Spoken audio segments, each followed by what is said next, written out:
Love this podcast? Support it and sponsor today. Simply head to ozcastnetwork.com for details. You're listening to Davo, Tom and Callum, the podcast. This year, boys, I kicked off my side hustle as an MC at Cherry Nightclub.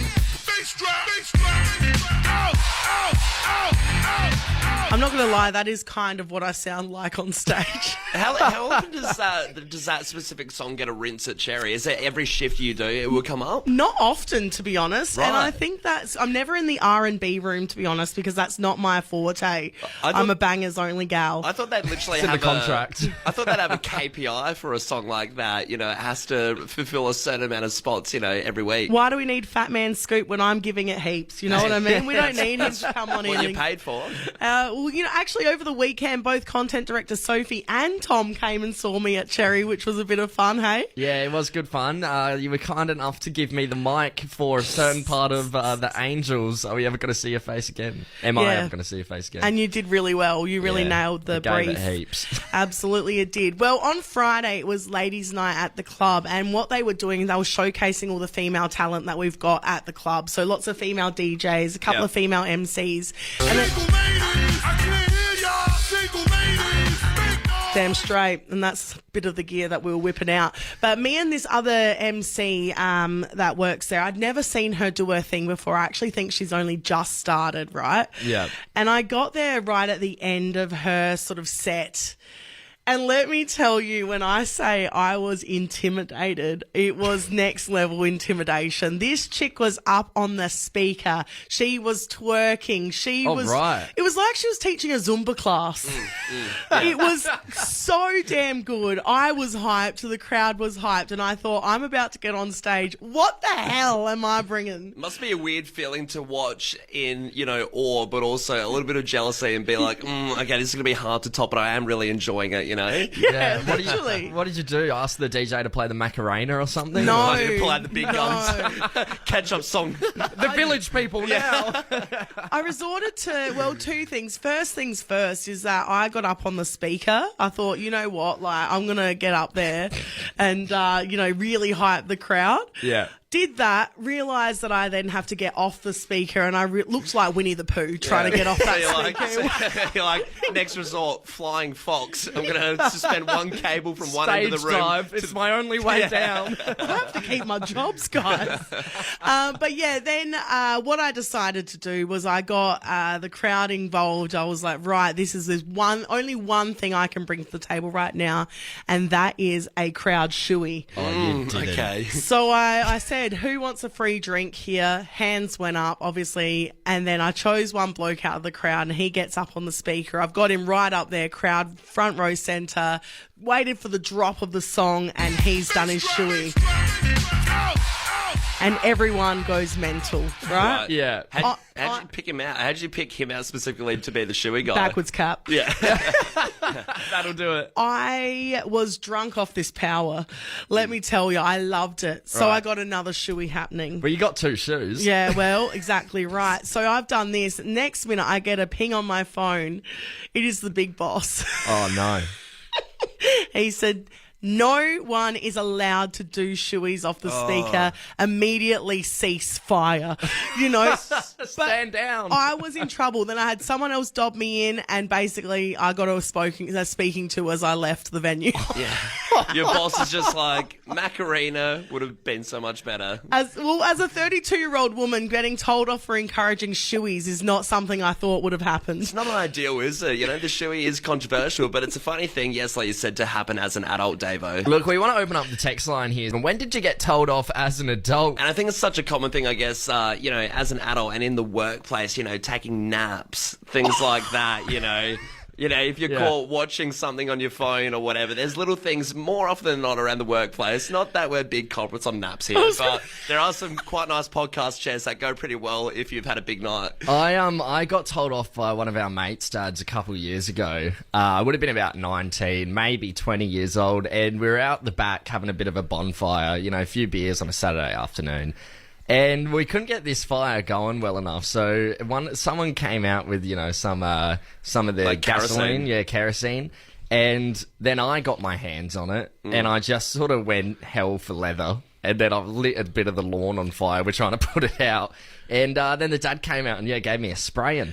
Yeah, I mean, well deserved. It was. Plenty of text coming through on the text line at the moment. Somebody's texted in here, my misso tells me off for cutting the crust off my sandwich. Let me live. That's it. Let them live. I mean, Nah, you're eat an the adult, crust. though. Eat your crusts. They're Come good on. for you.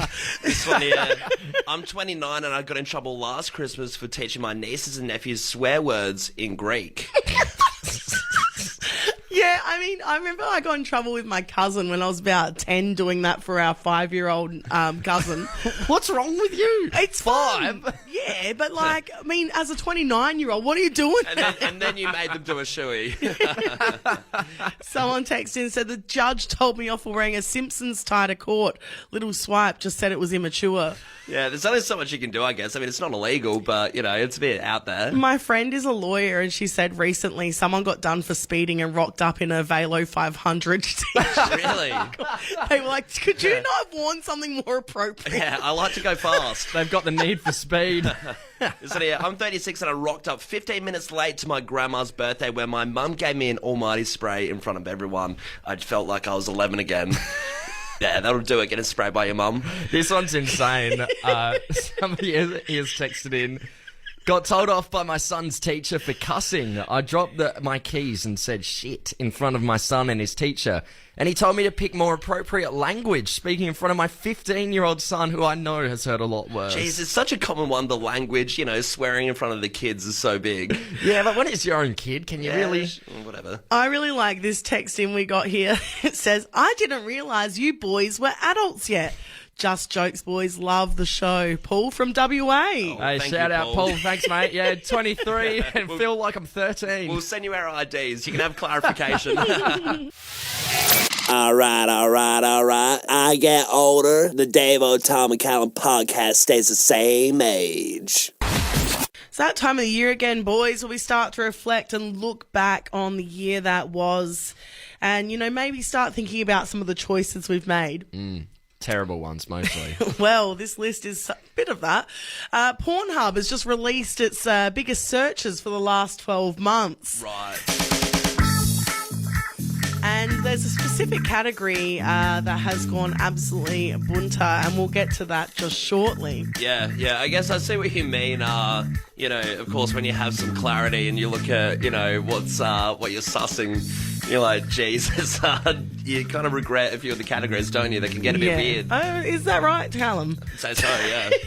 For some people. Keep talking. Tell us I more. won't further incriminate myself.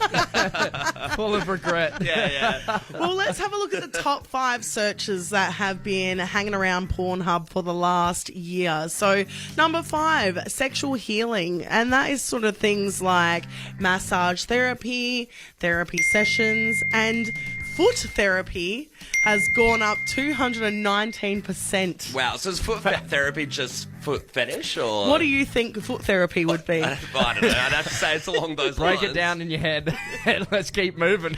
Number 4, uniforms. So people loving a bit of cosplay on there. Yeah. Apparently, main ones that have been searched are military and cop uniforms, Wow. There you go. as well as female soldier and gay soldier. Right. Love someone in you go. uniform. That's gone up by 332% from 2022. That's a huge percentage to go up as well. Like, what happened? What happened that makes a category like that boost so much that people love a bit of authority? There's been a bit going on. Number 3, sex machines. Oh, look out. Here we go. So, searches for Android cosplay. Weird. 3D robot. Geez, so AI is... Well, it's infiltrating the chat GPT. People are doing their uni assignments and stuff with chat GPT. Now the robots are taking over, Fantasy these websites. world. Yeah, Do you crazy. know what this means? It says the new term NPC, non-playable character. Yeah, that's yeah. like someone that's just AI controlled. Okay, right, yeah. So that's a part of it too. Number 2, we've got supersize. Yeah, right. Well, this one here is basically a lot of different things going on with this one. So you've got your larger than average penises, Oh, yeah. breasts and booties. Yeah. We want big booty bitches. Yeah. Apparently they're wanted. And that's gone up by 177%. Wow. Now, you okay. must be itching, wanting to know what the number one search has been for 2023. I would like to guess, but I'm scared I'll be way off, and we'll have to drop this segment immediately. Well, I think we'll be way off, and it would say a lot about you, Tom. You know what I mean? Number one search for 2023 on Pornhub is mature. Terms like MILF, DILF, and GILF have been gaining momentum, There you going go. up 423%. 423, that's huge. There you go. Watch Hey. out, Cougars. Yeah, Cougars all unite. Head out tonight. You're obviously in a good position. You're listening to Davo, Tom and Callum, the podcast. Making a first impression is so handy when you start seeing someone, especially if it's a group of friends of the person you're seeing. You know, you want to make a good impression straight off the bat. I mean, first impressions last. They do, don't they? Because like people just have general conversations, years down the track, and they're like, "Oh, when was the first time you met Callum?" You could get like an unfortunate nickname from these events Yeah, that occur. definitely. Then you're stuck with it for life. Oh, first impressions, and you are stuck with it for a good amount of time, whatever that may be, until you can rectify it. Yeah. So, you have to be pretty good off the bat. So, I mean, you have obviously just started seeing someone, Callum. So, Yeah. have you had a bit of an incident where you've had to So- make a good first impression? so- And my goodness, I hope it didn't happen over a weekend. So it happened on Sunday. Oh, God. Unfortunately. The worst day for you. Unfortunately. Why did it have to happen on God's day? Why not on a Friday? Yeah, literally. Why not a work day? Yeah, yeah. Why the weekend? But of course, I was invited to, and I thought it was very funny. She invited me to her friend's son's first birthday. And keep in mind, and I thought it was quite funny as well when I got the invite, because it also seemed very wholesome that it was at Belair National Park. This go- is not up your alley at all. Nah, no Also, way. sucked in, you've got to start going to first birthdays. Oh, yeah, how weird. How weird, doing these mature events, going to first birthdays. But yeah, it was at one of the more wholesome places at Belair National Park. You have the animals there and the trees and just general parklands that families can go gather, have barbecues and everything. So, Yeah. of course, because you had this event on a Sunday, Saturday night, you went to bed early, looked after yourself, washed your face, went to bed about 9, yeah? Obviously, you're poaching for the answer that you want, and I had a big night. Yeah. Yeah, right. Yeah. And so And did what- she. Yeah. Was so- this a morning event as well on the Sunday? It was pretty early. It was too early. It was 12.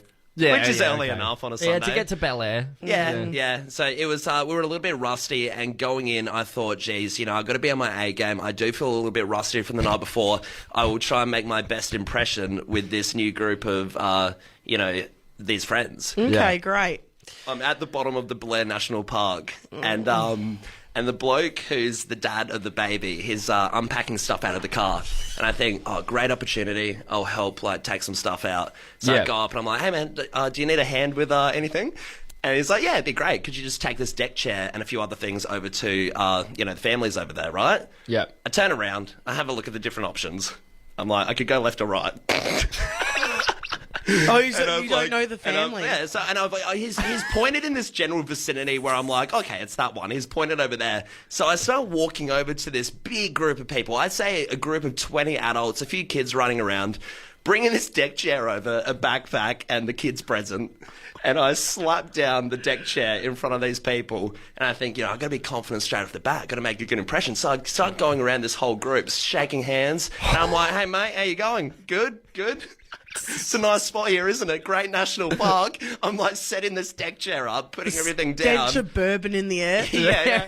And I'm like, all right, I'm going to get some other stuff from the car. I'll be back in a sec. I walk off, go back to the car, grab some more stuff out.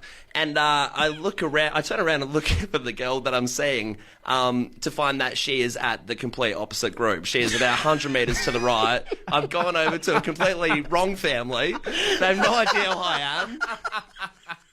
And like you said, Davo, yeah, there was a stench from the night before, just in the aura and the actual smell. Yeah. And, one crazy night that it was, and I had to go back to that back wrong to that family. group. Yeah. So I went back to the wrong family, and when you exaggerate, people laughing at you, and it really feels like it's everyone pointing and laughing. That's what it felt like. That's probably what it was. So wait, so you've obviously realised you've seen your girlfriend over at the other group of And I people. thought, oh crap! You've I've now just- had a bunch of stuff you've dropped down here. What have you done to that? Have you just casually been like, oh, I'm at the wrong group? Or what did you do? Yeah, so I went back. I quickly ran over to my girlfriend's girlfriend back, put everything down, ran back over to the other group. And I just walked up. They were laughing, and I just said, "Sorry, guys, I'm new on the scene. Thought you were, I thought you were the family." And it turned out all right. They wanted to get a family picture to remember it, so I made a good first impression with them. I think they thought it was quite funny, but the other family, it was a bit of a dicey move. Yeah. One of their kids already had their hands on the present. Yeah. Sorry, I can't get the present back off Tyler. He One really of the dads wants it. has already set up shop on the deck chair, Yeah. beer in hand. Well, I thought if it ever goes wrong with the actual family I'm meant to be at, I could just slip over to the other one. Well, look, we want to open up the phone lines here. Did you mess up the first impression, Adelaide? Did you have a bad first impression? We've got Cara from Glenelg North on the line. Cara, good morning. How are you? Oh, I'm well. I'm awake. I'm upright. That's good. Excellent to hear, Cara. Now, what was the first impression? Did it go poorly? Oh, well, I was after this guy years ago for at least 6 months, Yeah, wow. and we met up after he'd been at a friend's barbecue, and I said, "Hey, don't worry, you've been drinking. I'll drive. Not a problem." And Jeez. as I was coming out of where we were parked, I hit a pylon and ripped off my rear bumper bar. Wow. Oh, no. That's Absolutely gotta be- not. Yeah, that's fairly And I can embarrassing. tell you what, yeah, he did not stop laughing as I was putting the mangled bit of my car in the boot. It was hilarious. You know what, Cara? Is it that much of a turn-off, really? I mean, sure, he had a bit of a laugh with it. It's a good story. Life-threatening situations are aphrodisiacs, I hear. Oh, yeah, it was. Cara, was there a second date? Did you get the call back up, or?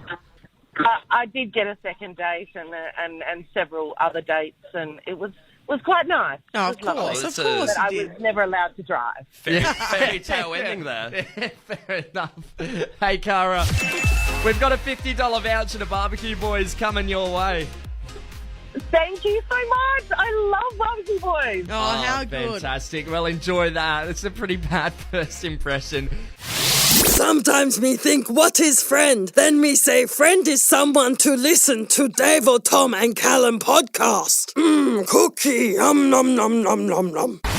Creepy crawlies are probably one of the worst things to have in your house, and there's all different ways to get rid of them. I guess the classic is, spider. You can slap it with your shoe, slap it with a Slap thong it on that ass. Yeah, give it a little slap, and otherwise you got your fly spray and other things to get rid Swatter, of it. Yeah. There's so many Newspaper. so many options, right? Heaps and heaps. Keep listing them. But this guy I'm not the one listing them, but this guy over in Japan, he's gone for a pretty different remedy, and it's quite crazy, but it's had pretty bad repercussions.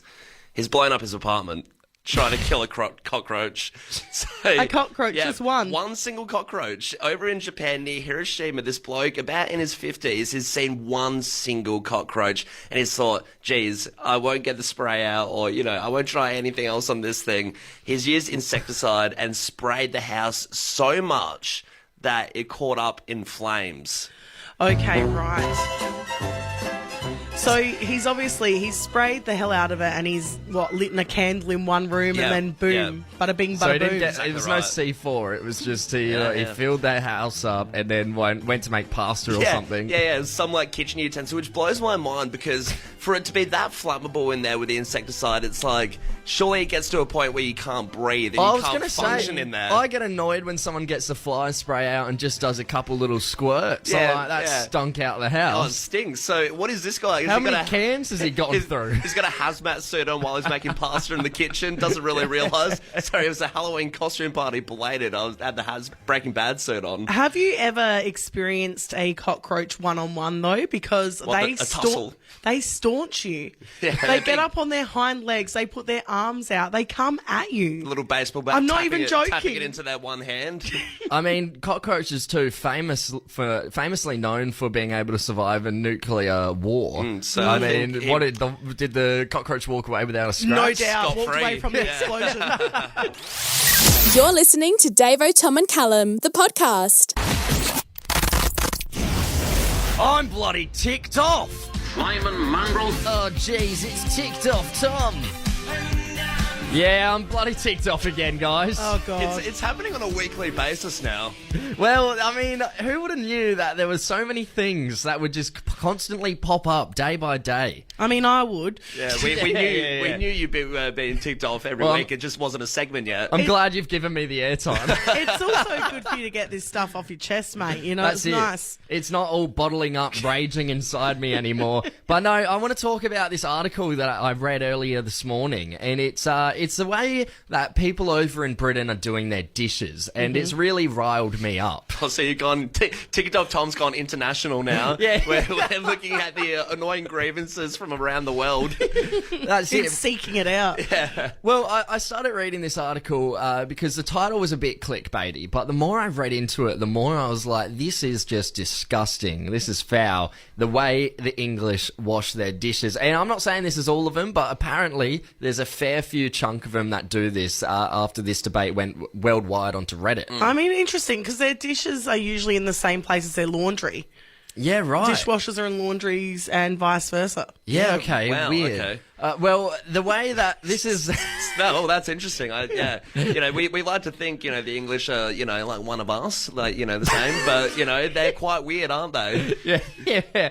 But what they're doing, right, is when they're washing the dishes in the sink, when they are taking the plates and the cups out of that hot, soapy water, they're putting it onto the drying rack without rinsing any of these suds off, without drying them at all. They're straight on suds staying there all over these dishes. And they can stay there for up to days at a time, some people have reported. I mean, but doesn't that leave dirty marks on your dishes? Exactly right. There might be this idea in people's head that the longer the soap sits there, the cleaner it'll get, but that's just not true. The way that the soap works is that it's holding this dirt in suspension, so it's just staying on the plate. You're not actually getting a clean plate. Yeah, and then you have to wash off the suds to carry away the dirt because it pretty much sticks to it. Yeah. So genius. Yeah, well, that's it. Yeah, this one woman said she experienced this as a kid when they went to England and saw it, and then in her 20s wanted to do more research on it.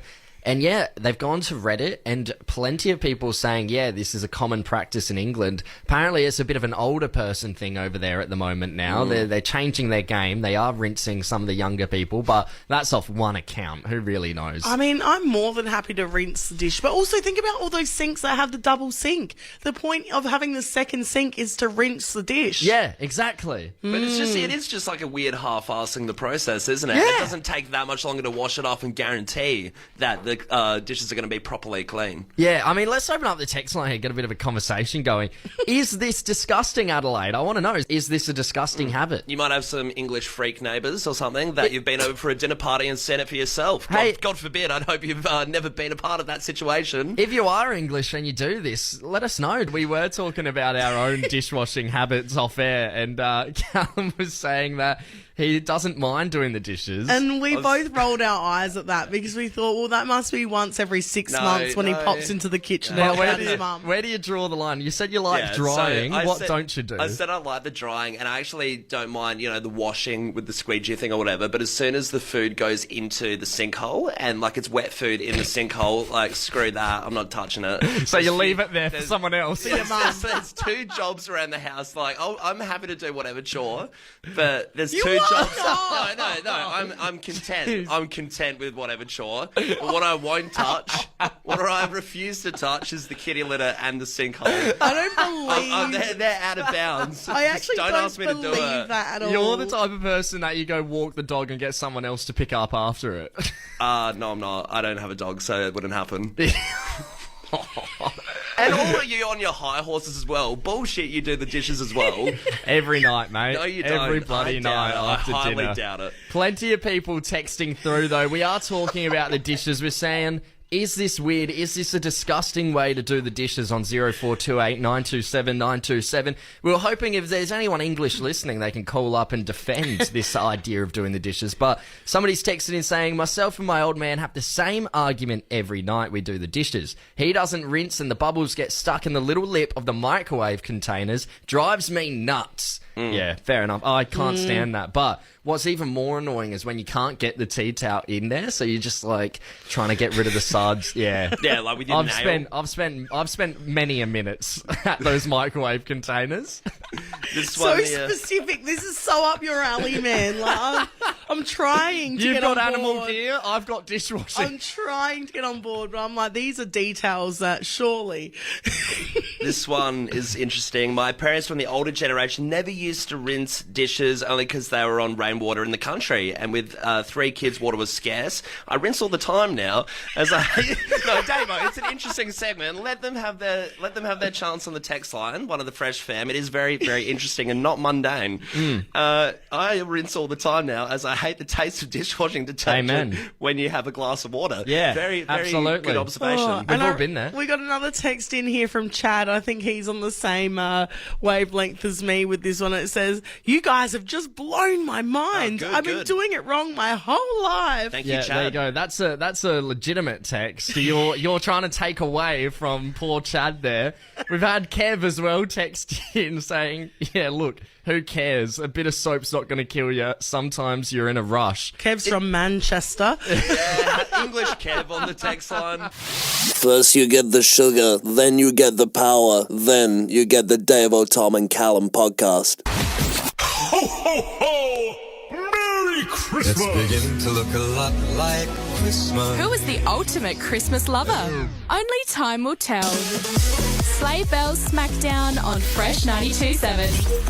It's time to wrap up our Sleighbell Smackdown to see who loves Christmas more out of Callum and myself, or Taylor and Kale. Yes, it was quite a feisty competition that we had last week. Well, it's so funny. It is really funny, if you've been keeping up with the competition, that it did get a little bit, it got a little bit hasty, it got a little bit sour, and, so it's so funny to hear this very cheerful Christmas intro, and we're all here in the studio, looking at each other being like, thank God this is over. But, of course, this was the final round, so we did the photos on Instagram. Yeah, you guys came on top there. Finish the lyrics. Yeah, Kale and lyrics. Taylor were the winners of that. So we were in a draw, a standstill here. Yeah. And the final task is a Christmas quiz. Yep, so simply it was Tom and I versus Kale and Taylor for a Christmas quiz, just generic Christmas questions to see who would be the winner of the competition. Well, let's wrap it up. Here is the Christmas quiz for Sleighbell Smackdown. Stay tuned to find out who loves Christmas more. Question number 1. Name all of 9 of Santa's reindeers. Sleigh. All right, you got Rudolph, you got Vixen, you got Comet, you got Prancer. You got... Blitzen. Yeah, that's 5. How many are there? 9. I'm glad they buzzed in. I actually googled this before we came on air and I've completely forgotten because I thought this might be... Who is Rudolph's girlfriend again? I don't know. We're gonna bow out with 5. All right, Christmas tree. You guys can give it a go. Come on. What have they said? Start from the start. There's Blitzen, Vixen, Rudolph. You're just copying us. Dancer, Prancer, That's 5. that is it? Dancer, Is there a Prancer, Dixon? Rudolph, Vixen, Yeah, but is there a All right, Dasher, guys. there's Dasher. Dasher, Nah, Prancer. come on. We'll go next question. Come on. We're bowing out. What Hollywood actor played 6 different roles in the Christmas movie The Polar Express? Oh, it's Sleigh. Tom Hanks. Was that 6? Woo! Slay. All right, 1 to you guys. Question number 3. How do you say Merry Christmas in Spanish?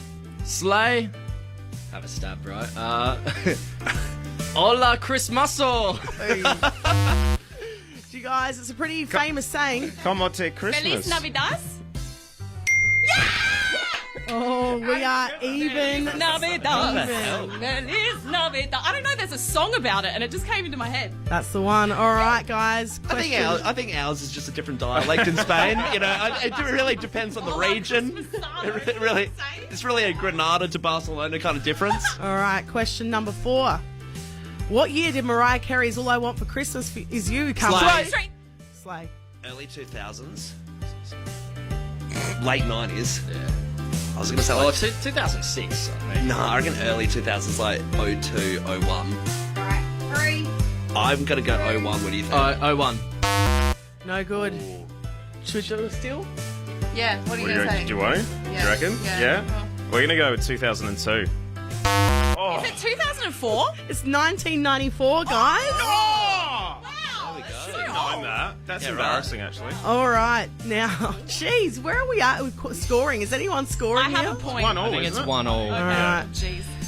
Okay, this one should be a bit of fun. So, according to finder.com.au, how much money do you think Australians will spend this Christmas? Closest to the figure wins. Christmas tree, $4.6 billion. Okay, what's your guess?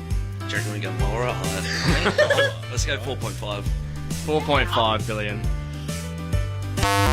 What was it? 30 billion. Team Christmas Tree is the winner of Christmas Sleighbell Smackdown.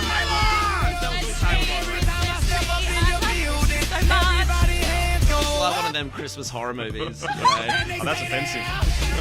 So it turns out that Kale and Taylor love Christmas the most. How do you feel about winning that crown? As if that was even a question, but I feel magnificent. Remember a couple of years ago when Taylor and myself both legit put up our Christmas trees together via Zoom during COVID days? Remember that? 2 or 3 years ago. Do you have a rebuttal, boys? How cute. What have you guys done this year? I'm just glad we're the adults here in the room. Take your shirt off again, Santa. Truth comes out. It's about how you handle such a situation. And we will never do this again. Thank God. Love this podcast? Support it and sponsor today. Simply head to AuscastNetwork.com for details.